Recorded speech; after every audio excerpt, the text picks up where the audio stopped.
Okay, good evening, children. So, in our last class, we were discussing the relation between permeability and that of the susceptibility. So, I think you don't need to go through this entire derivations. We are only going to focus on the main equation. Okay, don't need to study about the derivations. We are starting with the derivations. So, I don't want to make much more confused that terms permeability and that of the susceptibility. So, here we are going to the exact relation between permeability and that of the susceptibility. You don't need to go through that entire derivation steps and all. Okay. So, all of you write the relation between permeability and that of the susceptibility. Relation between permeability and susceptibility. The relation between permeability and susceptibility is mu is equal to mu 0 into 1 plus chi. Actually, the derivation steps is not necessary here in order to make the relation between the permeability and that of the susceptibility. So here actually we are going to waste the time. That's why you only focus on the final equation. That is the relation between permeability and susceptibility. It is given by mu is equal to mu 0 into 1 plus chi. That's all.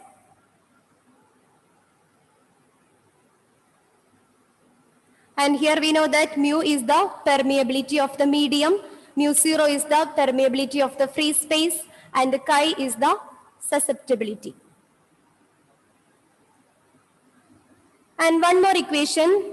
From this, here we can form one more equation. What is mu? Mu.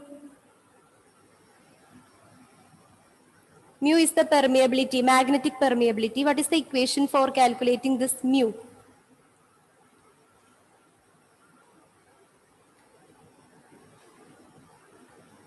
We are already discussed in our previous class. Did you find it, Gauri? What is mu? There is a mu is equal to, it is the magnetic permeability. B is equal to, did we study a relation? Mu is equal to mu 0 into mu r. Okay. So the magnetic permeability mu is equal to mu 0 into mu r. Magnetic permeability mu is equal to mu 0 into mu r. So here we can substitute this equation here. So it becomes, instead of mu, you can substitute mu 0 mu r. So mu 0 mu r is equal to mu 0 into 1 plus chi. So here we have mu 0 on both sides of the equation. We can cut it. So it becomes mu r is equal to 1 plus chi. So here we get one more relation. That is the relation between relative permeability and that of the susceptibility. The relation between magnetic permeability and that of the susceptibility is given by mu is equal to mu 0 into 1 plus chi. But we know that the magnetic permeability mu is equal to mu 0 into mu r. So when we substitute this equation here, we get mu 0 mu r is equal to mu 0 into 1 plus chi. So here the mu 0 is present on both sides of the equation. So we can cut it. So it becomes mu r is equal to 1 plus chi. Mu r is equal to 1 plus chi. So this is the relation between relative permeability and that of the susceptibility. The relation between magnetic permeability and susceptibility is given by mu is equal to mu 0 into 1 plus chi.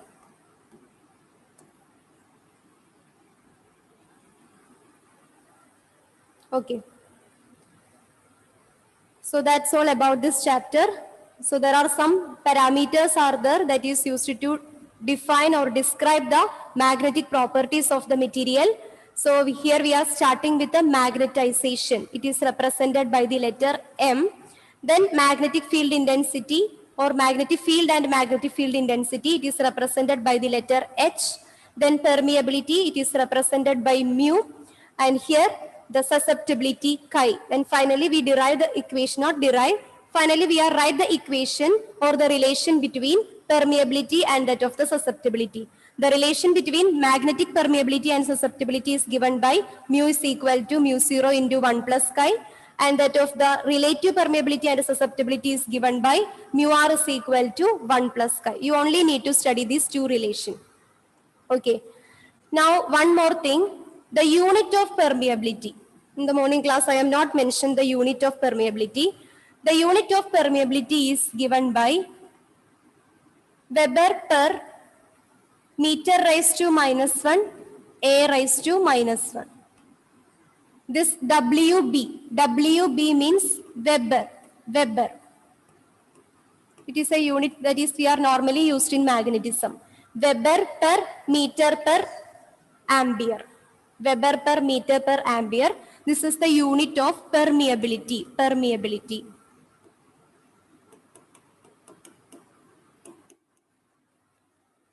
Or one more unit is there, Henry per meter. Henry per meter. Where H is the Henry, M meter. Henry per meter.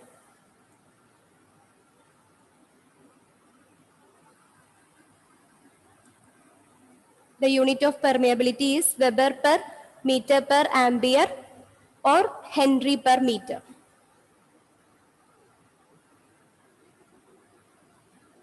Okay, so that's all about the parameters that is used to measure the magnetic properties of the material. And what about the unit of susceptibility, Emmanuel? Unit of susceptibility?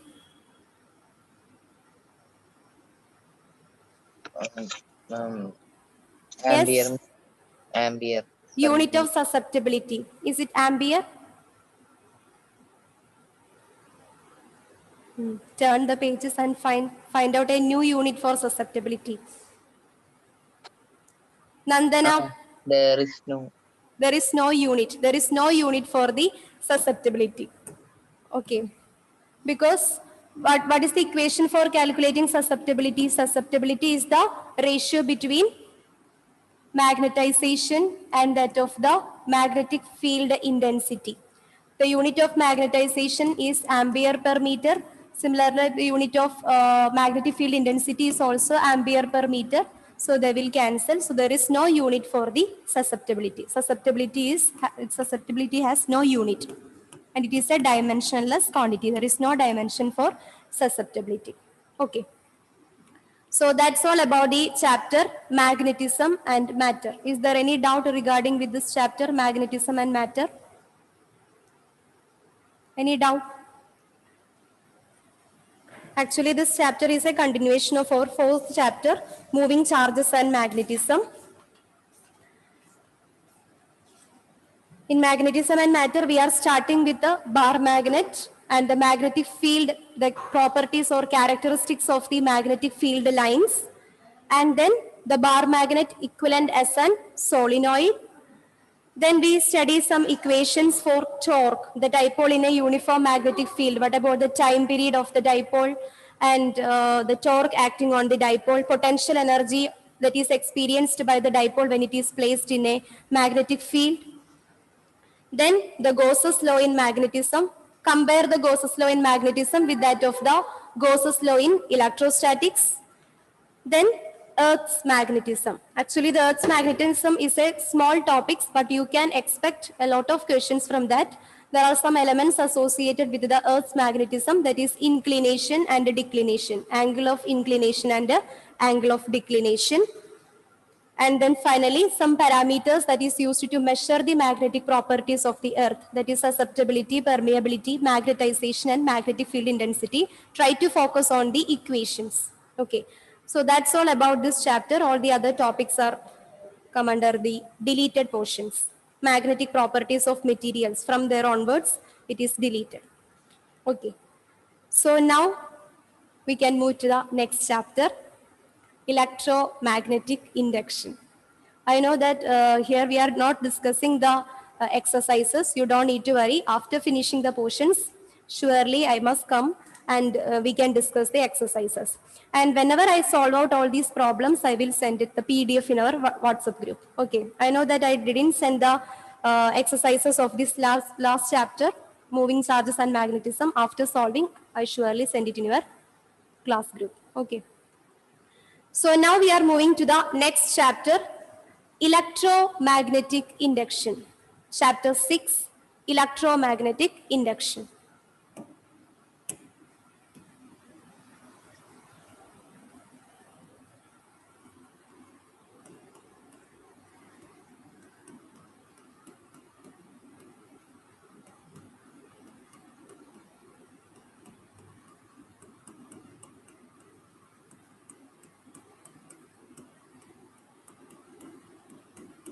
Electromagnetic induction.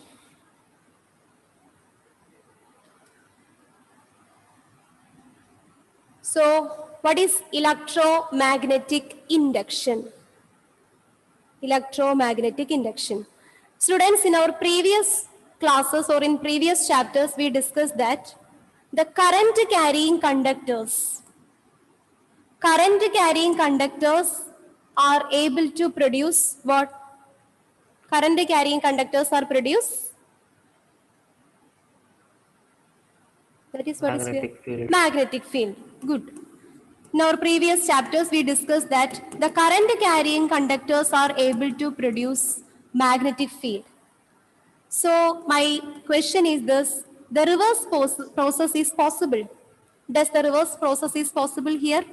From the magnetic field, can we generate electricity? Is it possible? The current carrying conductors are produces the magnetic field. So from the magnetic field, is it possible to generate electricity?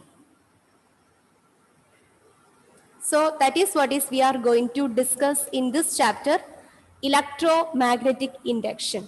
Actually, the answer is yes. From the magnetic field, we can generate the electricity. It was experimentally proved by the two scientists,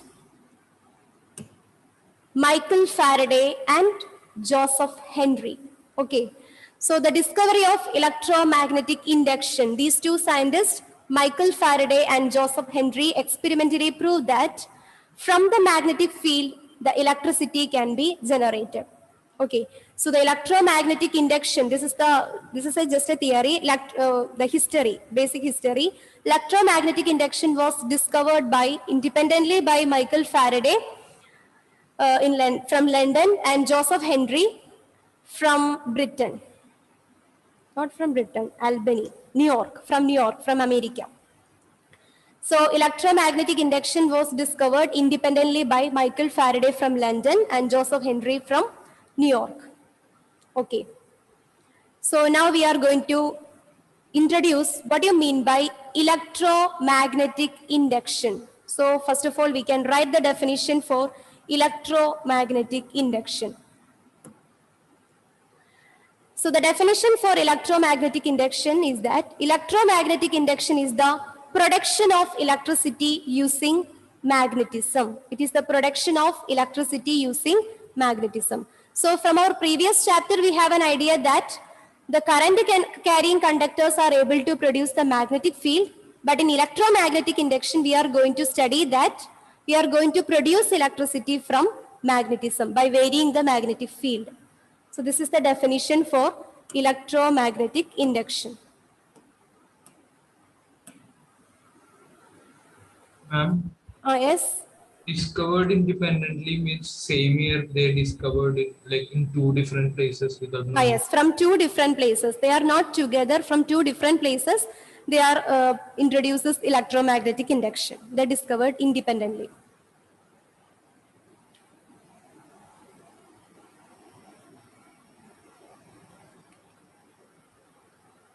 So electromagnetic induction is the production of electricity using magnetism.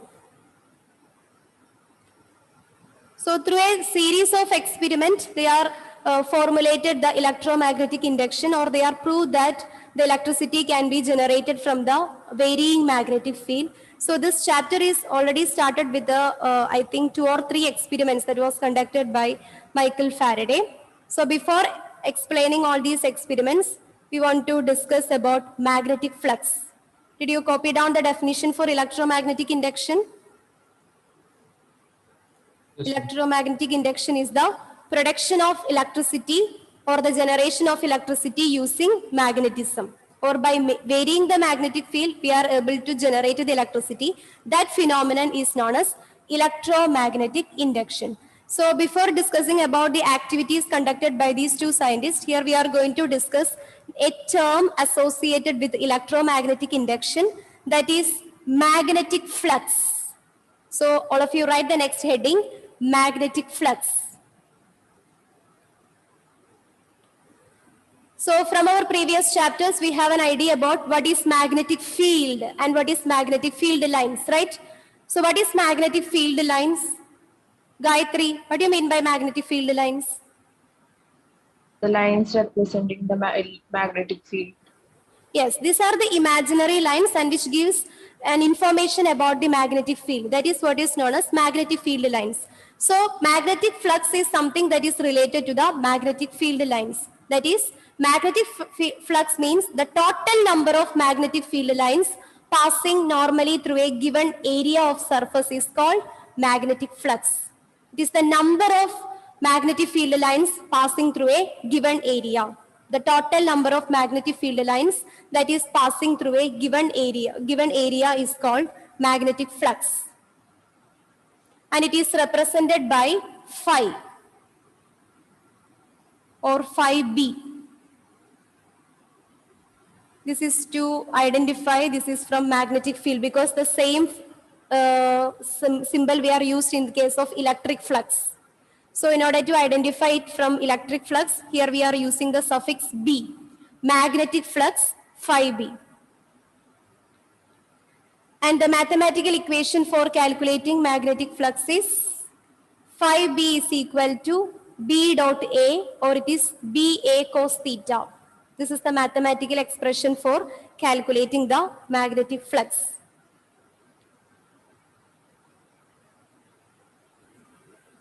So here in this figure, you can see this is the given area, this is the magnetic material, and here so many number of lines are passing through it. So here we are calculating the number of lines, the total number of lines that is passing through this given area. That is what is known as magnetic flux. So whenever the number of lines that is passing through a given area increases, what happens to magnetic flux? Is it increase or decrease?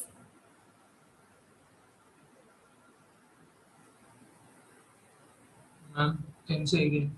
Whenever the number of lines passing through a given area increases, what happens to magnetic flux? Is it increase or decrease?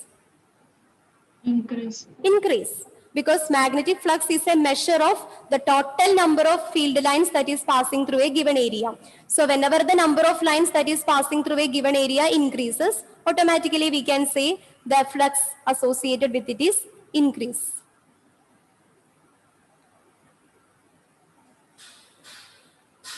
So magnetic flux is represented by phi b. Mathematically, we can write phi b is equal to b dot a. Since it is a dot product, we can write ba cos theta, where theta is the angle between b and a.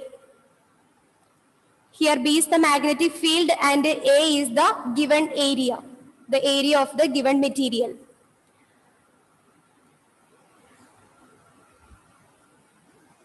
And the SI unit of magnetic flux is Weber. So this here you can see the Weber. In the unit of permeability, we are using this term Weber. The unit of magnetic permeability is Weber per meter per ampere. So this Weber is coming from this magnetic flux. The SI unit of magnetic flux is Weber or Tesla meter square. This is the unit of magnetic flux. And magnetic flux is a scalar quantity. It has only magnitude, there is no direction. We cannot say an exact direction for the magnetic field lines that is passing through a given area. So it is a scalar quantity, and the SI unit is Weber or Tesla meter square. Is it clear? So this is a term associated with that of the electromagnetic induction. If and only if you have familiar with this term, then only the experiment conducted by the Michael Faraday and that of the Joseph Henrys becomes more clear. That is why I introduced this topic first. What do you mean by magnetic flux? Magnetic flux is the number of field lines that is passing through a given area. It is represented by phi b. We know that the magnetic flux or any flux is represented by a letter phi, but here it is magnetic flux, that is why we are using a suffix b. So phi b is used to represent magnetic flux. Mathematically, we can calculate magnetic flux as phi b is equal to b dot a, or it is b a cos theta, where theta is the angle between b and a. B is the magnetic field, a is the area of the given material, and its SI unit is Weber, or you can write it is WB, or one more unit, it is Tesla meter square. Tesla meter square, and it is a scalar quantity. It is a scalar quantity. Okay.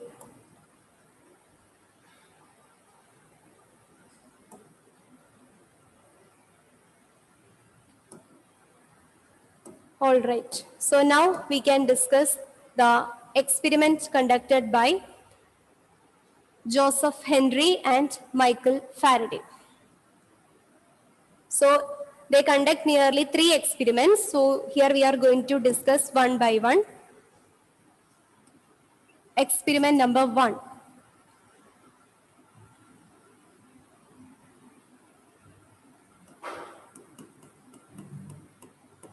Experiment 1.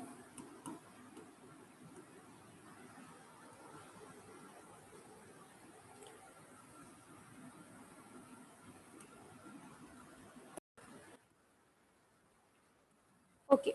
So for conducting the experiment 1, first of all, he consider a coil. It can be a circular coil or a cylindrical coil. Okay. He consider a coil, and the end of the coil is connected to galvanometer.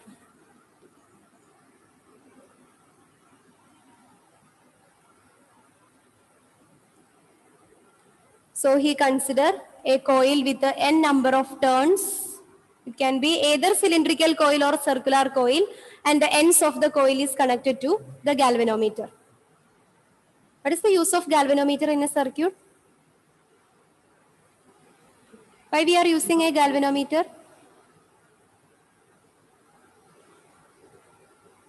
Yes, Nandana. Detect the presence of charge. Is it is detect the presence of current. Galvanometer is a device that is used to detect the presence of a current. So here we are consider a coil. It can be either circular coil or cylindrical coil, and the ends of the coil is connected to a galvanometer. Then here we consider a magnet, a bar magnet with a north pole and south pole. Okay. So students, initially what about the reading of the galvanometer here? Is there any power source is attached to this circular coil or cylindrical coil? No. So what about the reading of galvanometer? 0. 0. We know that galvanometer is pointing towards 0. If there is no current is passing through the circuit or through the circuit, there is no deflection shot by the galvanometer. It is pointing towards 0. Okay. So initially the galvanometer is pointing towards 0. So now we are consider a magnet, a bar magnet with the north pole and south pole. Then it produces its own magnetic field lines.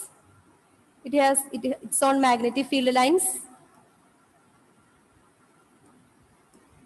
Now we move this bar magnet towards the circular coil. So here we are moving this bar magnet towards the circular coil. Then what was Michael Faraday observed that whenever this bar magnet moving towards the coil, the galvanometer shows a deflection. So whenever the bar magnet is moving towards the coil, the galvanometer shows a deflection. It is deflected towards right. Okay. Whenever the bar magnet is moving towards the circular coil, the galvanometer shows a deflection. Suppose it is deflected towards the right. So what is mean by this observation? or what is indicating by this observation? Initially, the galvanometer is pointing towards 0. But whenever the bar magnet is moving towards the circular coil, the galvanometer shows a deflection. It is deflected towards right. Then what's the meaning of this observation? Why the galvanometer is deflects? Current is present. Yes, because a current is present in that circular coil. That is why the galvanometer is deflect. It is towards the right. Okay. So initially, if there is no bar magnet is present here, the initial reading of the galvanometer is pointing towards 0. That is, there is no current is passing through the circuit. There is no power source is attached with that of the circuit. So galvanometer is indicates 0 reading. There is no current is passing through the circuit. But whenever we brought a bar magnet with north pole and south pole towards the circular coil, it was observed that the galvanometer shows a deflection and it is deflected towards right, which indicates the presence of current. Okay. Then he kept, in the stage 2, he kept this bar magnet near the circular coil in a stationary position. Whenever the bar magnet is moving towards the circular coil, it shows a deflection. It deflected towards right. Then he kept the bar magnet stationary near the circular coil. But at that time, galvanometer is pointing towards 0 reading. That is, no current is passing through the circuit. Then in the third stage, he moved this bar magnet away from that of the circular coil. Then he moved this bar magnet away from that of the circular coil. During this time also, the galvanometer shows a deflection, but it is deflect in the opposite direction. Okay, so this is the first experiment that was conducted by Michael Faraday. So what is the first experiment? In order to make this experiment, he considered a circular coil with a n number of turns and a galvanometer is attached to the end of the circular coil. Then he brought a bar magnet towards the coil. Whenever the magnet is moving towards the coil, the galvanometer shows a deflection. That is, it is deflected towards right side. And when he kept this bar magnet near the circular coil, the galvanometer shows 0 deflection. That is, no current is passing through the circuit during that time. Then in the third stage, he removed this bar magnet, or he keep this bar magnet away from that of the circular coil. During this time also, the galvanometer shows a deflection, but it is towards left. Is it clear? The experiment conducted by Michael Faraday, the first experiment, is it clear? So whenever the current is produced in the circular coil, then the current is produced in the circular coil. Can you make the third one again? The third case, according to third case, whenever the bar magnet is keeping or it is moving away from that of the circular coil, whenever the bar magnet is moving away from that of the circular coil, the galvanometer shows a deflection, but it is in the opposite direction, that is towards left side. Whenever the bar magnet, in the first case, whenever the bar magnet is moving towards the coil, it shows a deflection, but it is in the right side. But in the last case, if it is moving away from that of the circular coil, again it shows a deflection, but it is in the opposite direction, that is left side. But when the bar magnet is kept stationary near the coil, it shows no deflection. It shows 0 deflection. Okay, so this is the observation made by Michael Faraday. So what is the conclusion that you can infer from this activity, that you can draw from this activity? Whenever the current is produced in a coil, when the current is produced in a coil? When the magnet is being moved. Yes, the magnet, when if and only if the magnet is moving, then only the current is produced in the coil. Okay, so when it is kept stationary near the circular coil, it doesn't produce any kind of current. If and only if the magnet is moving or away from that of the circular coil, during that time only the circular coil is producing the current. So from this activity, Michael Faraday concluded that the relative motion between the circular coil and that of the magnetic field are able to generate the electric current. So this is the conclusion that he made from this activity. Okay. Once again, I will explain the first experiment. Here we consider a circular coil with n number of turns, and a galvanometer is attached to the end of the coil in order to detect the presence of current. Okay. Then initially the galvanometer shows zero deflection. That is, there is no current is passing through the coil because there is no power source is associated or attached with that of the circular coil. So the galvanometer deflection is zero in the initial stage. Then he brought a bar magnet with north pole and south pole. He moved this magnet towards the coil. Okay, he moved this magnet towards the coil, and we know that this magnetic bar magnet produces its own magnetic field lines. When it is moving towards the coil, what happens? All these magnetic field lines are enter into the coil. Okay, when it is moving towards the circular coil, what happens? All the magnetic field lines produced by this bar magnet is enter into the circular coil. Okay, so whenever the magnetic field lines increases, whenever the number of magnetic field lines increases, what happens to the magnetic flux associated with the coil? If the number of field lines entering through a given area increases, what happens to the magnetic flux associated with the coil? Increases. It is also increases, because what is magnetic flux? Magnetic flux is the total number of magnetic field lines that is passing through a given area.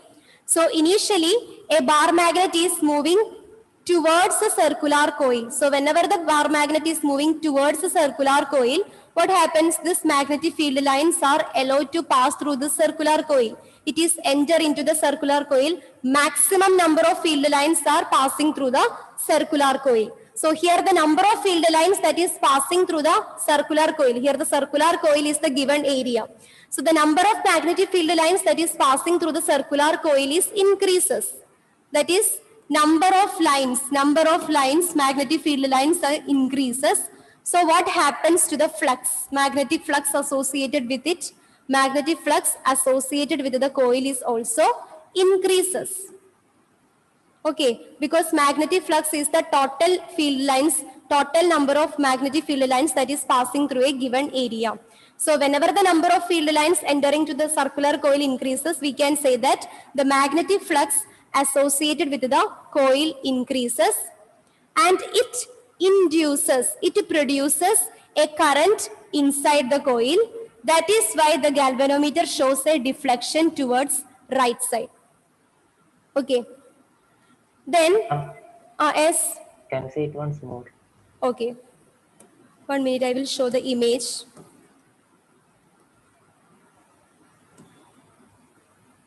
Okay, here.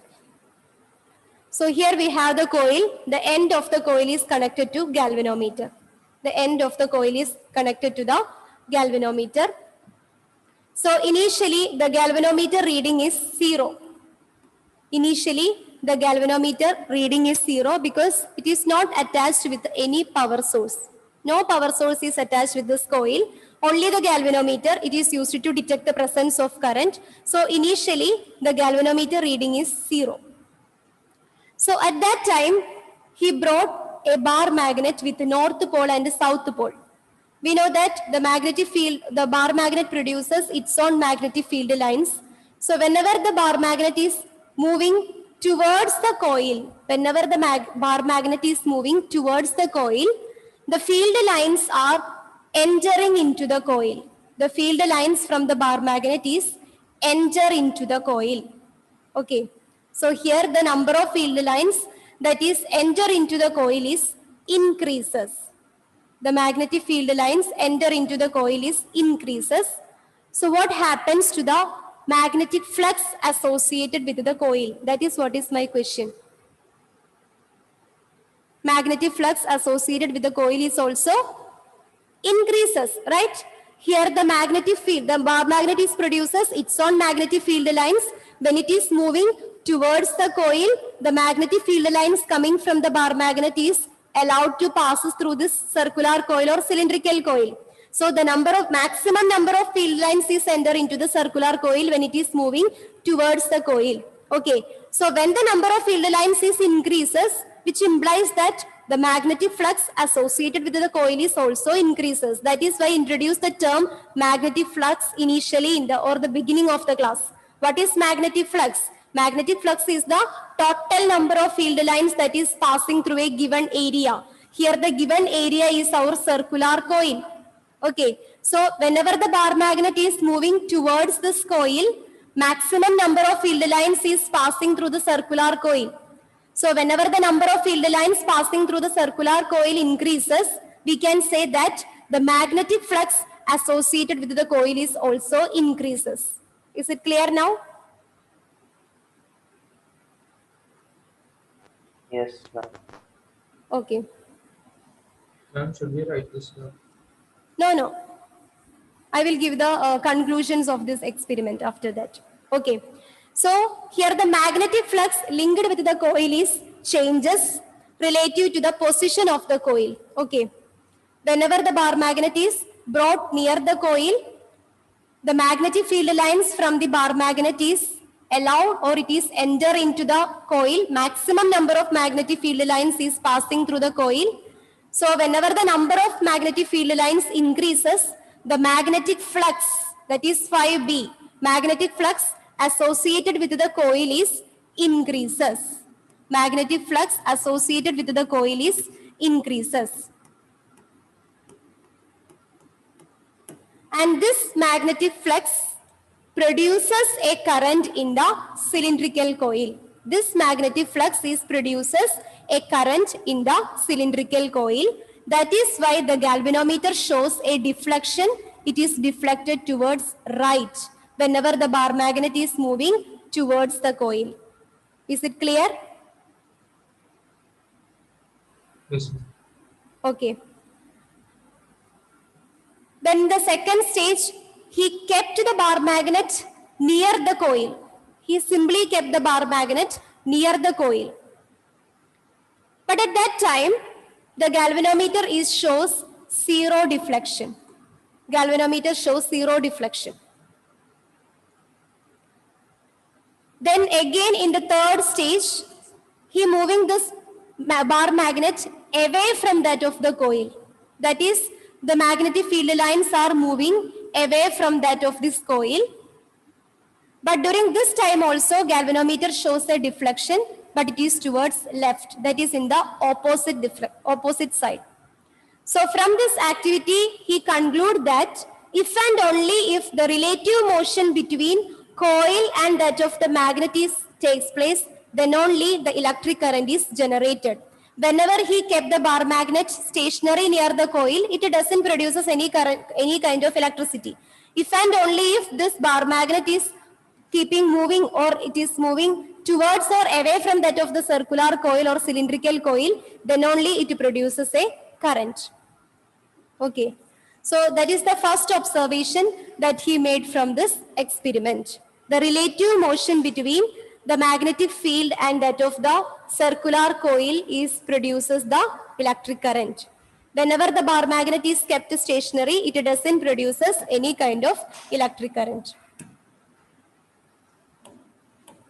Okay. So electromagnetic induction is the production of an electromotive force across the electrical conductor in a changing magnetic field. That is, whenever we brought that bar magnet towards that circular coil or that of the cylindrical coil, maximum number of magnetic field lines is passing through the surface. Then what happens? The magnetic flux associated with this coil changes. That is, maximum number of field lines enter into the coil. So number of field lines increases, we can say the magnetic flux associated with the coil also changes, it increases. So this increased magnetic flux associated with the coil produces the electric current in the circuit. Initially we know that there is no current in the circuit. The magnetic flux associated with the coil is responsible for the generation of electric current in the circuit. And this electric current is generated if and only if the relative motion between the bar magnet and that of the circular coil takes place. If we kept this bar magnet stationary near the circular coil, it is not able to produce the magnetic field. This is what is the conclusion that he drawn from the first experiment. Is it clear?